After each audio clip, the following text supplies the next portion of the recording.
नमस्कार, आप देख रहे हैं टीवी 20 न्यूज। टीवी 20 न्यूज पर खबरों का सिलसिला जारी है, बने रहिए हमारे साथ। नमस्कार दोस्तों, मैं doctor Manish, endocrinologist, Medanta hospital Lucknow से। आज हम एक बहुत इंपॉर्टेंट टॉपिक पे फिर से बात करने वाले हैं। क्या डायबिटिक पेशेंट चावल या राइस खा सकते हैं कि नहीं खा सकते? अगर खा सकते हैं तो उसका तरीका क्या होना चाहिए? आपने देखा ही होगा, जैसे ही सबसे शुरुआत में किसी को डायबिटीज का पता चलता है कि डायबिटीज आ गया है, घर वाले या कोई और सबसे पहले राय क्या देता है? आप सबसे पहले आलू चावल चीनी बंद कर दीजिए। तो क्या ये मिथ सही है? क्या सही में चावल को बंद कर देना चाहिए? इसको हम एक उदाहरण के रूप में भी देख सकते हैं, उसके बाद हम टॉपिक को डिस्कस करेंगे। उदाहरण क्या है? अब जैसे कि मेरे पास एक पेशेंट आता है, वो बेसिकली साउथ इंडिया से है। उसने मुझे बताया कि जब से पैदा हुआ है वो हमेशा चावल ही खाता आया है। तो अगर अब उसको डायबिटीज हो गई तो क्या मैं उसके चावल को बंद कर दूं? तो ये धारणा कि डायबिटिक पेशेंट चावल नहीं खा सकते, ये बिल्कुल गलत है। मगर हां, खाने के कुछ तरीके होते हैं। अगर हम बात करें तो जो चावल है वो एक सीरियल है। सीरियल के अंदर जैसे गेहूं भी आता है। तो ये दोनों एक ऐसी चीजें हैं जिसमें ग्लाइसेमिक लोड या ग्लाइसेमिक इंडेक्स लगभग एक बराबर है। तो आपका शुगर जितना गेहूं से बढ़ेगा, लगभग उतना ही चावल से बढ़ने वाला है। तो मगर खाने के तरीके क्या होने चाहिए? खाने के तरीके को समझने के लिए सबसे पहले आपको समझना पड़ेगा कि कितना चीज, कितना पोर्शन होना चाहिए। तो अब इसको हम समझते हैं कि एक थाली के रूप में क्या होना चाहिए। हम जितनी भी ग्लोबल गाइडलाइंस को खोल के देखें, जितने भी रिकमेंडेशन हमारे पास है, जितनी भी हम लोग को चीजें पता है, अगर आपकी एक थाली है तो थाली के 4 हिस्से होने चाहिए। 1/4 हिस्सा या लगभग 1/3 हिस्सा कार्बोहाइड्रेट से बन सकता है। कार्बोहाइड्रेट जिसमें व्हीट या चावल या गेहूं आपके आते हैं, या तो रोटी ले लीजिए या चावल ले लीजिए। तो 1/3 या 1/4 हिस्सा इनका होगा। लगभग 1/4 या 1/3 हिस्सा आपका प्रोटीन का होगा। प्रोटीन के अंदर जैसे दालें हैं, राजमा है, छोला है, चने हैं, सोयाबीन है। अगर नॉनवेज खाते हैं तो मछली है, चिकन है, एग वाइट है। इसी के साथ बाकी का जो बचा हुआ हिस्सा है वो आपका वेजिटेबल्स का होना चाहिए। वेजिटेबल जो सीजनल भी हो सकती है या आपको जो पसंद है, इनमें से आप कुछ भी रख सकते हैं। तो इस वाले सिस्टम को एक थाली सिस्टम बोला जाता है। तो इस थाली सिस्टम के अंदर अगर आप देखने की कोशिश करेंगे तो पोर्शन साइज को बांट दिया गया है। थोड़ा सा कार्बोहाइड्रेट रखा गया है, थोड़ा सा प्रोटीन रखा गया है और थोड़ा सा आपके फाइबर के कंटेंट को बढ़ा दिया गया है। तो इससे होने वाला ब्लड ग्लूकोज का उछाल शरीर के अंदर काफी हद तक कंट्रोल रहता है और इससे अचानक से होने वाली शुगर, बढ़ने वाली शुगर की बीमारी काफी हद तक कंट्रोल में रहती है। मगर आपको समझना सबसे ज्यादा जरूरी यह है कि इसको किस तरीके से खाया जाएगा। अगर आप चावल के शौकीन हैं या चावल कभी कभी खाना चाहते हैं तो उसके 4 या 5 तरीके हैं। आप उसको समझ लीजिए, आप ठीक तरीके से चावल का उपयोग कर पाएंगे। सबसे पहला चीज, आपको कितना खाना है ये पता होना चाहिए। तो आपको हमेशा पोर्शन साइज के हिसाब से खाना है।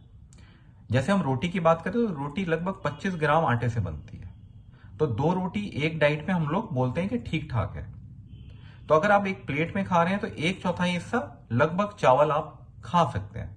मतलब इतना चावल जब आप खाने बैठे हैं तो आप आराम से उसको प्रोटीन और फाइबर के साथ लेंगे तो आपकी भूख कम नहीं पड़ेगी, आपका पेट आराम से भर जाएगा।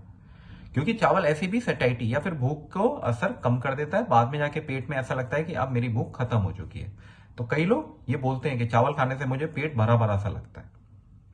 दूसरी इंपॉर्टेंट बात, एक समय पे एक ही कार्बोहाइड्रेट खाना है। कार्बोहाइड्रेट मतलब या तो रोटी खाएंगे या चावल खाएंगे, दोनों को मिलाएंगे नहीं।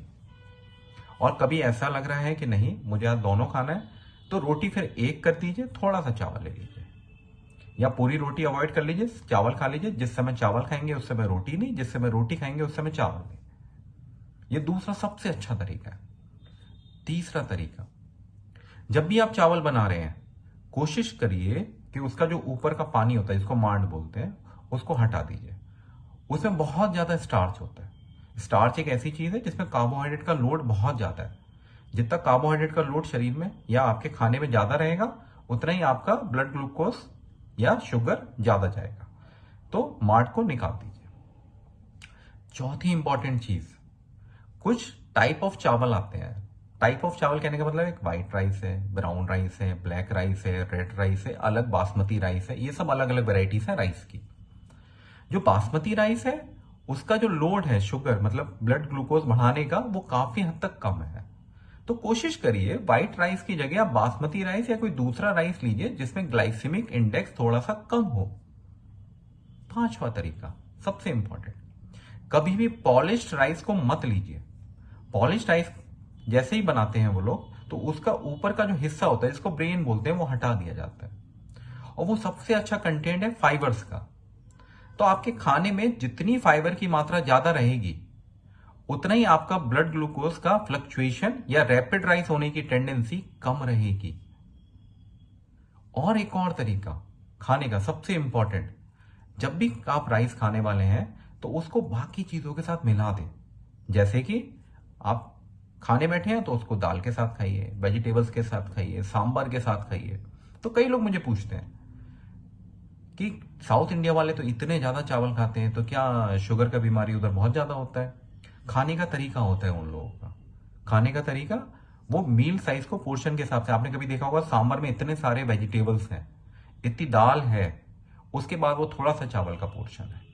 तो अगर आप पोर्शन साइज के हिसाब से खाएंगे, पॉलिश्ड वाला राइस नहीं लेंगे, राइस वही उपयोग में लेके आएंगे जिसका ग्लाइसेमिक इंडेक्स कम है, दूसरी चीजों के साथ मिला के खाएंगे और कम खाएंगे, तो आपका होने वाला शुगर का राइस या ब्लड ग्लूकोज का बढ़ने का दर काफी हद तक कम रहेगा। तो मैं आशा करता हूं आपको यह शीर्षक बहुत पसंद आया होगा। हमें कमेंट में जरूर बताएं। हम एक और नई वीडियो के साथ आपके साथ दोबारा पेश होंगे। तब तक के लिए बहुत बहुत धन्यवाद।